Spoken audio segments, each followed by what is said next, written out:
भिलवाड़ा में श्री निम्बार्क परमार्थिक सेवा ट्रस्ट के अंतर्राष्ट्रीय संरक्षक महंत मोहन चरण शास्त्री ने डॉक्टर शशि भूषण सिन्हा को श्री निम्बार्क परमार्थिक सेवा ट्रस्ट का संरक्षक बनाया। संरक्षक जिंदल सॉ लिमिटेड के हेड डॉक्टर सिन्हा को दुपट्टा और पगड़ी पहनाकर स्वागत किया। इस दौरान राष्ट्रीय अध्यक्ष राधेश्याम सुबानी, राष्ट्रीय सचिव रणजीत सिंह कारोही, राष्ट्रीय उपाध्यक्ष कमलेश शर्मा, प्रदेशाध्यक्ष विपिन दीक्षित, राष्ट्रीय संगठन मंत्री जगदीश राठी, सुनील सोमानी, मनोज सोनी, मनीष सांखला, रतनलाल पारिक, ब्रह्मशक्ति प्रदेश अध्यक्ष नीलर शर्मा आदि उपस्थित थे। महंत मोहन चरण शास्त्री ने कहा कि जो समस्त चीज़ों में निपुण हो वह संरक्षक होता है और वह समस्त समिति को निर्देश दे सकता है, वे उसको संगठित रख सकता है। यह गुण हमें सिन्हा साहब में दिखा और इसके कारण हमने उन्हें श्री निम्बार्क परमार्थिक सेवा ट्रस्ट का संरक्षक बनाया है। इसके साथ वृद्धाश्रम में जो होने जा रही कथा में भी डॉक्टर सिन्हा की सबसे बड़ी भूमिका रहेगी। वहीं ट्रस्ट के संरक्षक डॉक्टर सिन्हा ने कहा कि इस संस्था में जुड़ने का जो सौभाग्य प्राप्त हुआ है वह मेरे लिए बहुत बड़ी बात है और इस जुड़ने का मुख्य उद्देश्य यही है कि सनातन धर्म को प्रचार प्रसार हो सके, जिसमें शिक्षा में धर्म के प्रति जागरूकता और समाज में उत्थान के साथ संस्थान को आगे बढ़ाने का प्रयास किया जाएगा।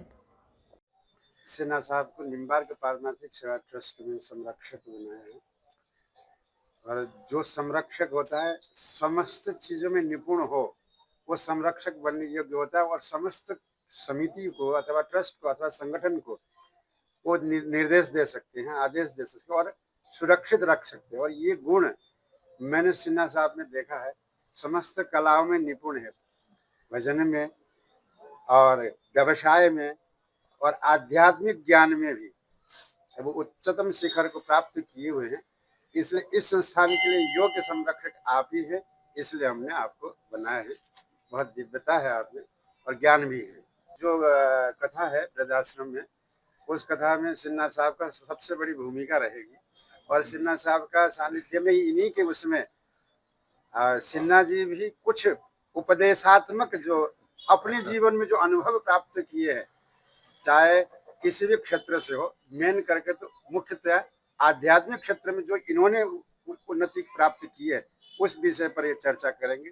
घंटा डेढ़ घंटा आपका भी रहेगा। वृद्धाश्रम में गया था एक कार्यक्रम में, उन माताओं को मैंने और उन पिताओं को देखा। देखने के बाद अब हृदय से पता नहीं ऐसा क्या हो गया, तो मेरे मन में भाव आया कि हमारे गुरुजनों ने कहा था कि भागवत कथा यदि व्यासपीठ पर बैठो तो सबसे पहली कथा गुरुदेव को, फिर माता पिता को सुनाना, फिर अन्यत्र सुनाना। तो माता पिता को सुनाने का सौभाग्य तो मुझे प्राप्त नहीं हुआ, गुरुदेव जी को सुना दी, परंतु माता पिता का नहीं मिला था। तो मैंने कहा एक माता पिता को सुना लेता। अगर मैं माता पिता को सुना था तो यहाँ मेरे लिए 60-60, 70-70 माता पिता मिले हैं। तो मेरे मन में आया कि मैं इनको सुनाऊं। ये संस्था में जुड़ने का सौभाग्य हमें प्राप्त हुआ, ये मेरे लिए बहुत बड़ी बात है।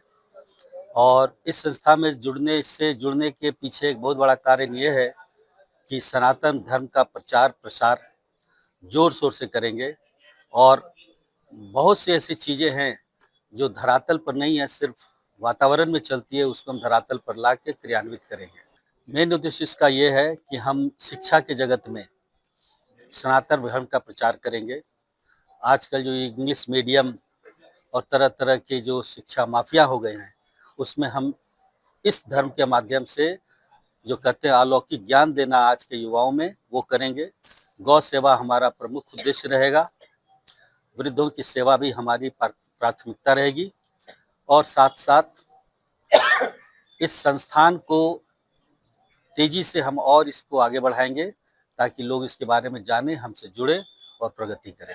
ये वृद्धों के बारे में मैं ऐसा बोलना चाहता हूँ, क्योंकि मैं अभी कुछ दिन पहले मैं गया था वृद्धाश्रम में, तो मैंने देखा कि देख करके मुझे बड़ी तकलीफ़ हुई कि वो जहाँ जितने भी वृद्ध हैं वहाँ पर वो आर्थिक रूप से भी सक्षम हैं, पारिवारिक रूप से भी सक्षम हैं, बट अफसोस ये होता है कि उनके जो औलाद हैं, उनके बच्चे हैं, वो छोड़ गए।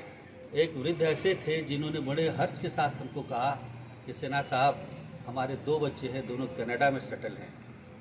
ये खुशी की बात मेरे लिए नहीं थी, कनाडा में आपके बच्चे सेटल हैं और आपको वृद्धाश्रम में रहना पड़ रहा है, ऐसे बच्चों का विदेशों में सेटल होना ये बहुत अच्छी बात नहीं है।